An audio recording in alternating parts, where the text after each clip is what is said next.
അല്ല, അതിനകത്ത് ഏറ്റവും നിങ്ങൾ കഴിക്കേണ്ട ഒറ്റമൂലി പ്രയോഗമുണ്ട്. ഏത് ആഹാരം കഴിക്കുമ്പോഴും നമ്മുടെ ശരീരത്തിൽ വേറെ വലിയൊരു ഒരു സംവിധാനമുണ്ട്. വളരാത്തതും വേണ്ടാത്തതും സാധനങ്ങൾ 24 മണിക്കൂർ കൊണ്ട് നിങ്ങൾ കഴിച്ച ആഹാരം മലമായിട്ട് പുറത്തു പോകാമെങ്കിൽ ഒരെണ്ണം നിങ്ങളുടെ ശരീരത്തിൽ കയറില്ല. അപ്പോൾ എന്നും രാവിലെ എഴുന്നേൽക്കുമ്പോൾ ശോധന കറക്റ്റായിരിക്കണം. ബേസിക്. ഒരു രോഗം പിടിക്കൂല. ഇതിപ്പോ മൊത്തം നടക്കുന്ന പരിപാടി എന്താണ്? നമ്മൾ രാവിലെ കക്കൂസി പോകുമ്പോൾ ഒരു 3-1 എങ്കിലും മലം ഉള്ളിലിരിക്കും, 3-2 പുറത്തു പോകുന്നത്. അപ്പൊ വീണ്ടും നാളത്തേക്ക് തിരിക്കുകയാണ്. അപ്പോൾ എന്ത് ചെയ്യുന്നു? വൻകുടൽ അവന്റെ ജോലി ചെയ്തുകൊണ്ടേയിരിക്കും. അവൻ അതിനകത്ത് കിടക്കുന്ന വെള്ളം വലിക്കുന്നതോട് കൂടിയിട്ട് അതിനോടൊപ്പം അതിന്റെ ടോക്സിനും കൂടെ വലിച്ച് മേളിൽ കയറ്റിക്കഴിഞ്ഞാൽ പിന്നെന്താവും? അതെവിടെങ്കിലും കൊണ്ടുവന്ന് കളയാൻ ഡിപ്പോസിറ്റ് ചെയ്യാൻ സ്ഥലമില്ല. ഏറ്റവും വലിയ രോഗം മലബന്ധം. മലബന്ധം മാറ്റിയെടുക്കാമെങ്കിൽ നിങ്ങൾ ഒരുമാതിരിപ്പെട്ട രോഗം എല്ലാം മാറ്റി. രണ്ടാമത്, കഴിക്കുന്ന ആഹാരം തമ്പുരാന് കൊടുക്കുന്ന പ്രസാദമായിട്ട് കഴിക്കണം. അപ്പോഴും സംഗതി. ഞാൻ ആദ്യം ഒരു കാര്യം ചെയ്യാം. ഒരു 10 കൽപ്പന എഴുതി. അതിൽ പേപ്പറുണ്ടോ കയ്യിൽ? എഴുതി. ഈ 10 കൽപ്പന ഒന്ന് എഴുതിക്കോളൂ. ഏത് രോഗവും മാറും. ഇത് മാറിയില്ലെങ്കിൽ എന്നോട് പറ. 10 കൽപ്പനയാണ്. മദ്യപാനം, പുകവലി, ലഹരി സാധനങ്ങൾ പൂർണ്ണമായി ഉപേക്ഷിക്കുക. എഴുതിക്കോളൂ. മദ്യപാനം, പുകവലി. പേപ്പറില്ലേ മോളെ? ഒരു പേപ്പർ. അല്ലല്ല, പറഞ്ഞാൽ മനസ്സിലാവില്ല. കാരണം ഇത് ചിലതിന് പിന്നെ കിട്ടൂല. 2, മൈദയും മൈദയുടെ ഉൽപ്പന്നങ്ങളും പൂർണ്ണമായി ഉപേക്ഷിക്കുക. 3, മത്സ്യമാംസാദികൾ പൂർണ്ണമായും വർജിക്കുക.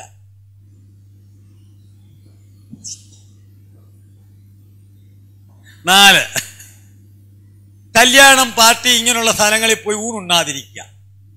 കല്യാണം, പാർട്ടി, അവിടെ പോയി ഭക്ഷണം. അങ്ങനെ അത്രയും ഒഴിയാൻ വയ്യാത്ത ആളാണെങ്കിൽ വീട്ടിൽ നിന്ന് ഇടിച്ചമ്പന്തി കൊണ്ടുപോവുക. ഇത്തിരി ചോറിനകത്ത് നമ്മുടെ പോക്കറ്റിൽ വെച്ച് സാധനം എടുത്തിടുക. അവിടെ തിന്നേച്ച് എഴുന്നേറ്റ് പോവുക. മനസ്സിലായല്ലോ? കല്യാണം, പാർട്ടി ഇങ്ങനെയുള്ള സാധനങ്ങളിൽ പോയി ആഹാരം കഴിക്കാതെ. എന്താ പറയുന്നറിയോ? ഇതൊക്കെ ഇട്ടാണ് ഉണ്ടാക്കുന്നത്. അജിനോമോട്ടോയും ഈ കളറും ടേസ്റ്റ്. നിങ്ങൾ എന്ത് കാര്യം ചോദിച്ചാൽ ചിരിക്കുന്നവരെല്ലാവരും. ഒരു കല്യാണ വീട്ടിൽ പോയിട്ട് നിങ്ങൾ ഉണ്ടേച്ച് വീട്ടിൽ ചെന്നാൽ തളർന്ന് കിടന്നുറങ്ങല്ലേ? ക്ഷീണം വെച്ച് കിടന്ന് കിടന്നു വാങ്ങുന്നോ? നേരം വെളുത്തെങ്കിൽ അല്ലേ നിങ്ങൾക്ക് ഒന്ന് എഴുതേക്കാൻ പറ്റുള്ളൂ. അപ്പൊ ഈ തിന്നതൊക്കെ എന്തിനു വേണ്ടിയിട്ടാ? തളരാൻ. ഇതൊക്കെ അങ്ങോട്ട് ചെന്നാൽ ഈ ശരീരത്തിനകത്ത് ഭയങ്കര പ്രശ്നങ്ങളാണ്. അതുകൊണ്ട് നമുക്ക് ഇത്രയേ ഉള്ളൂ. എന്ത് കല്യാണവും പാർട്ടിക്കൊന്നും പോകുന്നില്ല. 5, ഇപ്പൊ പോകല്ലെന്നല്ല പറഞ്ഞത്. അല്ല അല്ല അല്ല അതിന് ഉച്ച ചമ്മന്തി കൊണ്ട് പോക്കോളൂ. നീ നല്ല ചമ്മന്തി കൊണ്ടുപോകും. 4, 5, ഉപ്പ് കല്ലുപ്പാക്കുക. വീട്ടില് കുടി ഉപ്പ് വേണ്ട, കല്ലുപ്പ് മതി. അയോഡിൻ ചേർന്ന അയോഡിൻ തിന്ന് എല്ലാത്തിനും തൈറോയിഡായി. അയോഡിൻ ഉപ്പ് തിന്ന് എല്ലാത്തിനും ഇപ്പൊ അയോഡിനാ. തൈറോയിഡാണോ? ഒന്ന് പറഞ്ഞു തന്നെ. എന്തിനാണ് ഇത് ഉണ്ടാക്കിയെന്നറിയോ? അയോഡിൻ ചേർന്ന ഉപ്പ് നമുക്ക് തന്നത് 25 വർഷത്തിന് മുമ്പിട്ട് നമ്മുടെ ബക്കറ്റും 150 രൂപയും മേടിച്ചുകൊണ്ട് പോകുന്നൊരു പരിപാടി അറിയാമായിരുന്നോ? അതിന് പകരം ഇറക്കിയതാണ് കല്ലുപ്പ്. എന്താ വെച്ചാൽ കുട്ടികളുണ്ടാവൂല അയോഡിൻ ചേർന്ന ഉപ്പ് കഴിച്ച. അതിന്റെ ആധികാരികം വേണോ? ഇവിടെ ഇരിപ്പുണ്ട്. വെറുതെ പറയുന്നതല്ല. അതിന്റെ കോപ്പി എടുത്തോളൂ. അത് തരാം. നമ്മൾ അങ്ങോട്ട് പോകുമ്പോൾ തന്നേക്കാം. ഒരു കോപ്പി കൊടുത്തോളാം. എല്ലാവർക്കും വിതരണം ചെയ്തുതരാം. അടുത്തത് പഞ്ചസാരയും കല്ലുപ്പ്. അത് ഒരെണ്ണത്തിനകത്ത് കൂട്ടിയാൽ മതി. അലൂമിനിയം പാത്രത്തിനകത്ത് ആഹാരം വെപ്പ് നിർത്തുക. ബേസിക്കായിട്ട് ഉപ്പും പുളിയും നാരങ്ങായും ഒരു കാരണവശാലും അലൂമിനിയം പാത്രത്തിനകത്ത് കയറുന്നത്. അത് രാസപ്രവർത്തനം നടക്കും. കണ്ടോ? രോഗം വരുന്ന വഴികളാണ് ആദ്യം തടയേണ്ടത്. അടുത്തത് വെള്ളം പിടിച്ചു വെച്ച് മോളെ ഒരാഴ്ച കഴിഞ്ഞിട്ട് ആ വെള്ളം ഒന്ന് സൈഫൺ ചെയ്ത് കളയാം. അടിയിലൊരു വഴുവഴുപ്പ് കിടക്കുന്ന കാണാം. അതാണ് അലൂമിനിയം ക്ലോറൈഡ്. മനസ്സിലായോ? ഒരു കാരണവശാലും പ്ലാസ്റ്റിക് ബക്കറ്റിലല്ല, ഇതിനകത്താണ് ഏറ്റവും കൂടുതൽ. അത് അപൂർവമാണ്. അത് വെള്ളത്തിനകത്ത് വരുന്നത്. അതിന് പക്ഷേ ആ പ്ലാസ്റ്റിക് വെച്ചേക്കുന്നിടത്ത് നിങ്ങൾക്ക് വെയിലടിച്ചാലാണ് ഇത് കൂടുതലുണ്ടാവുക. ശ്രദ്ധിച്ചു നോക്കിക്കോളൂ. വെയിലടിക്കുമ്പോൾ പ്ലാസ്റ്റിക്കിനകത്തൊരു പോളിമറേഷൻ നടക്കും. വെള്ളം കൂടെ ചേർന്ന് ഒരു രാസപ്രവർത്തനം അവിടെ ഉണ്ടാവും. ഓക്കെ. അത് കഴിഞ്ഞ് പാലും പാലിന്റെ ഉൽപ്പന്നങ്ങളും പൂർണ്ണമായും നിർത്തുക. പലവ്യഞ്ജനങ്ങൾ മൊത്തവും വാങ്ങിച്ചു കുടിക്കും. ഒരൊറ്റ സാധനങ്ങളും വെളിയിൽ നിന്ന് മേടിക്കും. പഴവർഗ്ഗങ്ങൾ പൂർണ്ണമായും വെളിയിലെത്ത ഉപേക്ഷിച്ചു. പാലു നേരത്തെ പറഞ്ഞായിരുന്നല്ലേ? ഇല്ലായിരുന്നു? ഇല്ലായിരുന്നു. ആ, പാലും പാലിന്റെ ഉൽപ്പന്നം എന്തുവാ ഞാൻ പറഞ്ഞില്ലായിരുന്നു അല്ലേ? പഴവർഗ്ഗങ്ങൾ കടകളിൽ നിന്ന് വാങ്ങാതിരിക്കുക. നമ്മുടെ സീസണിൽ ഉണ്ടാകുന്ന എല്ലാ പഴങ്ങളും തിന്നുക. ഒരെണ്ണവും മാറ്റരുത്. എത്രണ്ണായി? 10 9. എണ്ണപ്പലഹാരങ്ങൾ പൂർണ്ണമായും വർജിക്കുക. കോപ്ര ആട്ടിയ വെളിച്ചെണ്ണ മാത്രം എടുക്കുക. ബേക്കറി ഐറ്റങ്ങളെല്ലാം മൈദക്കകത്ത് വന്നു. എല്ലാം വെളിച്ചെണ്ണ. നല്ല വെളിച്ചെണ്ണ ഉണ്ടാക്കാൻ ഈസി പണി പറഞ്ഞുതരാം.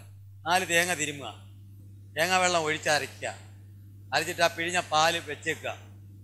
വെച്ചിട്ട് എന്തിനാ വെള്ളം? ഇത് നല്ല രസകരമായ വെളിച്ചെണ്ണ വരാൻ പോകുന്നത്. ഒരു 12 മണിക്കൂർ കഴിയുമ്പോൾ, 8 മുതൽ 12 മണിക്കൂർ കഴിയുമ്പോൾ പുറത്തൊരു ഒരു ക്രീം പൊന്തിക്കിടക്കും. ആ ക്രീം എടുത്ത് വെട്ടിയെടുത്ത് അടപ്പത്തിട്ട് വെക്കാമെങ്കിൽ 2 മിനിറ്റ് മതി. 2 മിനിറ്റ് കൊണ്ട് ഉരുക്ക് വെളിച്ചെണ്ണയാവും. പോരെ? അവിടെ എണ്ണയും ഇവിടെ എണ്ണയൊക്കെ പോട്ടെ, അതൊക്കെ പുതിയ പുതിയ ടെക്നോളജികളാ. തേങ്ങ തിരുമ്മി തേങ്ങാ വെള്ളം ഒഴിച്ച് അരച്ച് പിഴിഞ്ഞ പാല് എടുത്ത് വെച്ചേക്കുക. 12 മണിക്കൂർ വെച്ചതിന് ശേഷം അതിന് ആ ക്രീം വെട്ടിയെടുത്ത് അടപ്പത്തോട്ട് വെച്ചാൽ ആ ക്രീം മാത്രമല്ലേ ഉള്ളൂ, പെട്ടെന്ന് ഉരുകിഞ്ഞ് വരും. അതാണ് വെളിച്ചെണ്ണ. അപ്പോൾ ഒത്തിരി സമയം പിടിക്കില്ലേ? തേങ്ങാപ്പാല് വെച്ചേക്ക, വെറുതെ തേങ്ങാ വെള്ളം ഒഴിച്ചരയ്ക്കുക. അരച്ച് അപ്പോഴേ പാല് മൊത്തം കിട്ടുള്ളൂ. എന്നിട്ട് ആ വെള്ളം, ആ പാൽ നീരവിടെ വെച്ചേക്ക. മിക്സിയിലടിച്ച് വെച്ചാലും മതി. 12 മണിക്ക് 8 മുതൽ 12 മണിക്കൂർ വരെ അവർ ക്രീം മേളി പൊന്തി കിടക്കും. നല്ല വിളഞ്ഞ തേങ്ങ ആയിരിക്കണം. അപ്പൊ തന്നെ എങ്ങനെ? അല്ലല്ല, അപ്പൊ അടി കിടക്കുന്ന വെള്ളം കൂടെ പറ്റിക്കേണ്ടി വരും. ഇത് മുകളിലത്തെ മാത്രം എടുത്താൽ മതി. അടി കിടക്കുന്നതിനകത്ത് ഒരു കുപ്പിക്ക് 1 ലിറ്ററിന് 1.5 സ്പൂൺ പഞ്ചസാര ഇട്ട് വെക്കുക. ഇല്ലെങ്കിൽ വെച്ച് കഴിഞ്ഞാൽ 1 മാസം കഴിയുമ്പോൾ അത് വിനാഗിരിയായി.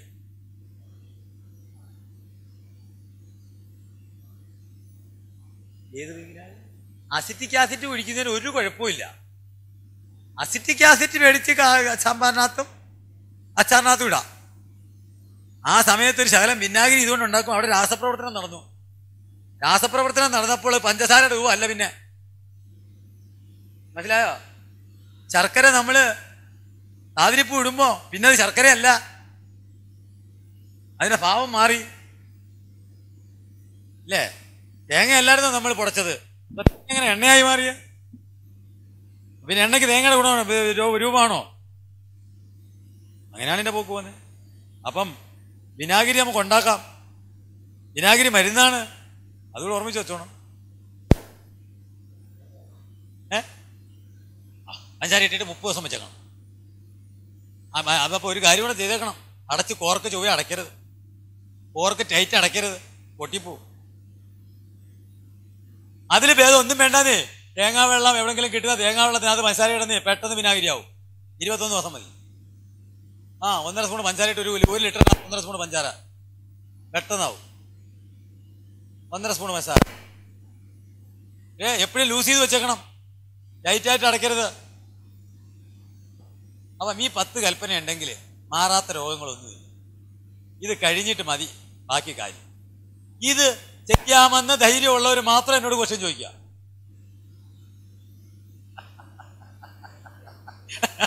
എന്ത് എങ്ങനെ? ഭയങ്കര ഇപ്പോഴത്തെ ശർക്കര ഉണ്ടല്ലോ, ഒരു കാരണവശാലും അലിക്കാതെ കഴിക്കരുത്. അലിപ്പിക്കണം. ഊഴിയ സിമെന്റും കുമ്മായം പ്ലാസ്റ്റർ പാരിസ് ഈ 3 എണ്ണമാണ് ഇപ്പൊ ചേർക്കുന്നത്. പണ്ട് മുറിക്കകത്ത് ചൂട് സമയത്ത് വെച്ചാൽ പോലും ഉരുവായിരുന്നു. ഇപ്പം വെയിലത്ത് കൊണ്ടിട്ടാൽ പോലും ശർക്കര ഉരുവത്തില്ല. എന്താ? സിമെന്റും കുമ്മായവും പ്ലാസ്റ്റർ പാരിസും. അപ്പൊ അതുകൊണ്ട് എപ്പോഴും അരിച്ച് അതിന്റെ തെളി മാത്രമേ എടുക്കാവൂ, ഡയറക്റ്റ് തിന്നരുത്. ഇങ്ങനെ ജീവിക്കുമെന്നാണ് ഈ ചിരിയുടെ അർത്ഥം. അതാണ് ഇപ്പൊ ഈ ചിരിച്ച ചിരി എനിക്ക് എന്നെ നോക്കിക്കൊണ്ട് ദയനീയകരമായ അവസ്ഥയിലൊരു ചിരി. അതിന്റെ ഉത്തരം ഓരോന്ന് എന്നോട് ചോദ്യം. നിങ്ങൾക്ക് എന്താ ഉണ്ടാക്കണമെന്ന് പറ.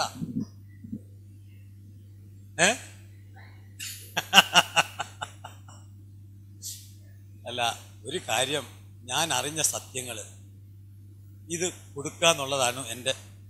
കാരണം ബോംബെയിൽ പാരച്ചൂട്ട് കമ്പനിക്കാരൻ 10,000 ഇപ്പൊ പണിയണേ, 10,000 KL കിലോ ലിറ്ററിന്റെ ടാങ്ക് പണിയുന്നു.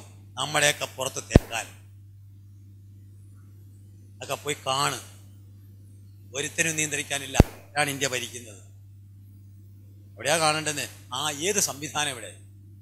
ആർക്ക് വേണ്ടി നമ്മൾ ജീവിക്കണേ? ആ ആ ആ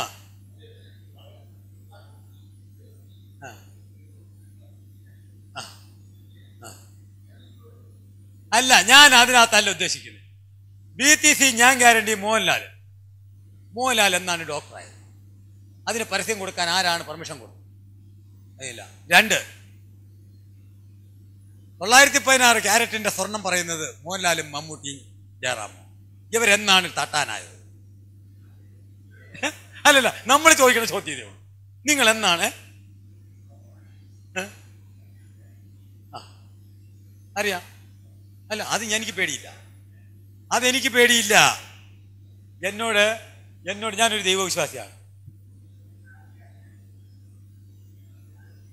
അയ്യോ എന്റെ പൊന്നെ, 36% ഡ്രഗ്സ് ആണെന്ന് ഡൽഹിയിൽ തെളിയിച്ചു. 2 മാസം കമ്പനി പൂട്ടി. കാശും കൊണ്ട് അവൻ അവിടെ ചെന്നപ്പോൾ കമ്പനി വീണ്ടും തുറന്നു. ഇവിടെ കാശാണ് മാധ്യമം. ഇവിടെ കാശുണ്ടോ? ഇവിടെ ആരെയും കൊല്ലാം. സത്യമല്ലേ ഇത്? അല്ലല്ല, പരസ്യക്കാരുടെ വീട്ടിലല്ല ചെല്ലണ്ടെന്നേ. ഇതിന് പെർമിഷൻ കൊടുക്കുന്ന നമ്മുടെ അധികാരികളുണ്ട്. അവന്റെ വീട്ടിൽ പോയി സത്യാഗ്രഹം ഇരിക്കുക. രാവിലെ അവിടെ ചെല്ല്. അല്ലാതെ നമ്മള് പരസ്യം കൊടുക്കുന്നതിന് അവനെ പറയാനിരിക്കുന്നത്.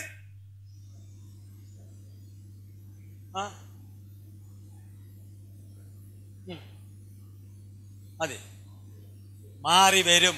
പ്രകൃതിയിലേക്ക് തിരിച്ചു വാ. തനി പ്രകൃതിയിലേക്ക് വാ. ഒറ്റ വഴിയെ കണ്ണു മുമ്പിലുള്ളൂ. വേറൊരൊറ്റ വഴി നമ്മുടെ മുമ്പിലില്ല. തുറന്നു കിടപ്പുണ്ട് അധ്യായം. ഇറങ്ങി തിരിച്ച് പുരയിടത്തിലോട്ട് ഇറങ്ങി ഒരു 10 ചീര ചട്ടിയെങ്കിലും മേടിച്ച് വെക്കാൻ തുടങ്ങ്. സംഗതി മാറും. വെളിയിൽ നിന്ന് സാധനം മേടിക്കില്ല എന്ന് നിങ്ങളൊന്ന് ഉറച്ച തീരുമാനം എടുക്ക്. ഇവിടെ അന്നേരം ഞാൻ ആദ്യമേ ഒരു വാചകം പറഞ്ഞു, ഇവിടുത്തെ മൊത്തം റബ്ബറും വെട്ടും. അല്ലാതെ ആ പൈസ കൊണ്ട് നിങ്ങൾ അവിടെ പോവില്ല. അപ്പോൾ നമ്മൾ അധ്വാനിക്കാനായിട്ട് തുടങ്ങ്. അല്ലാതെ മാധ്യമക്കാരനെയും മറ്റവനെയല്ല പിടിക്കേണ്ടത്. അതായി അടിച്ചു പിടിച്ചേ. അവിടെ പ്രസക്തി അവിടെയാ. എല്ലാം ശരിയാവും. ഏത് ശരിയാവില്ല എന്ന് പറ. ഇവിടെ മാധ്യമക്കാരനെയൊക്കെ കൊണ്ട് വിട്. ഇവിടെ നമുക്കൊക്കെ പ്രസംഗിക്കാൻ ഇഷ്ടം പോലെ സാധനമുണ്ട്. പ്രസംഗികനെ ഇഷ്ടം പോലെ കിട്ടും. അധ്വാനിക്കാൻ ഒരുത്തിനും കിട്ടുന്നില്ല. എല്ലാം പ്രസംഗമാണ്. അത് മാത്രം ഇവിടെ നമുക്ക് പറ്റിയാടി. നിങ്ങൾ ഈ കാണുന്നത് അത് ജീവിതത്തിലോട്ടൊന്ന് പകർത്തി നോക്ക്. എന്ത് രസമാണെന്ന്. പണ്ട് നമ്മള് കരിമുള്ളു വരെ ചെത്തി, മടൽ വരെ വരഞ്ഞ് കൊത്തിയിട്ട് അതിന്റെ കുരു മാത്രം ചീന്തി ചവണി വരെ വെച്ച് അരിഞ്ഞ് ആവിച്ച് തിന്ന് അതിന്റെ പൂഞ്ഞെടുത്ത് തീയൽ വെച്ച് ചക്കക്കുരു ഇട്ട് ഇത്തിരി തേങ്ങയും ഉണക്കലിട്ട് അത് കഴിഞ്ഞിട്ട് അതിന്റെ ചക്കക്കുരു കൊണ്ട് ഒരു തോരൻ വെച്ച് അതിനകത്ത് പിച്ചണ്ടിയൊക്കെ തീരുന്ന സമയമാണെങ്കിൽ 2 പിച്ചണ്ടിയും കൂടെ അതിനകത്ത് അരിഞ്ഞ് പൊളന്നിട്ട് ഇട്ടിട്ട് തോരനും വെച്ചു. പാട കൊണ്ടൊരു അവിയല്. ചക്ക കൊണ്ട് ഇല്ലാത്ത കളികളൊന്നും ഇല്ലായിരുന്നു. പക്ഷെ അന്നൊരു ഗുണം ഉണ്ടായിരുന്നു. കൈ കാശില്ലായിരുന്നു, ദാരിദ്ര്യം ഉണ്ടായിരുന്നു. അതായിരുന്നു നമ്മളെ ഇത് വെടിക്കെട്ട്. അതായിരുന്നു അന്ന്. രോഗമില്ലായിരുന്നു. അപ്പൊ തീറ്റ കുറച്ചാ എന്തുണ്ടാവാം?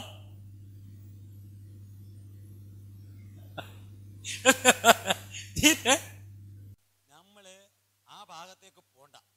കാരണം കീടനാശിനികൾ മൊത്തം ഇപ്പൊ ഇവരെല്ലാം സമരം ചെയ്യുന്നത് കശുവണ്ടിക്കൊക്കെ തളിക്കുന്നതാ. എന്റെ പ്രശ്നം അവിടെയല്ല. ഇതൊക്കെ തിന്നുന്നതിന് വേണ്ടി സമരം ചെയ്യാം. ഉള്ളിലേക്ക് പോകുന്നത് ആദ്യം തടയ്. നിങ്ങൾ കൃഷിസ്ഥലത്തിരിക്കുന്നതിനെക്കാട്ടി മുമ്പ് അങ്ങനെയല്ല പറഞ്ഞ്. നിങ്ങൾ 4ാമത്തെ ദിവസം ഞാൻ ഇങ്ങനെ പറയുന്ന ആൾക്കാർക്ക് കൊടുക്കുന്ന ആഹാരം പറഞ്ഞുതരാം. രാവിലെ ഇപ്പോഴാണെങ്കിൽ ഇഷ്ടം പോലെ ഈ ഉപവാസം ചെയ്യാൻ ഇപ്പൊ ഈ പറയുന്ന പരിപാടി ചെയ്യാൻ നല്ലതാണ്. കാരണം ചക്ക ഇഷ്ടം പോലെ ഉണ്ട്, മാങ്ങയുണ്ട്, ചെറുപയർ മുളപ്പിച്ചത്, തേങ്ങ ചുരണ്ടിയത്, പച്ചത്തേങ്ങ ചുരണ്ടിയത്, പിന്നെ പഴം, നാടൻ പഴം,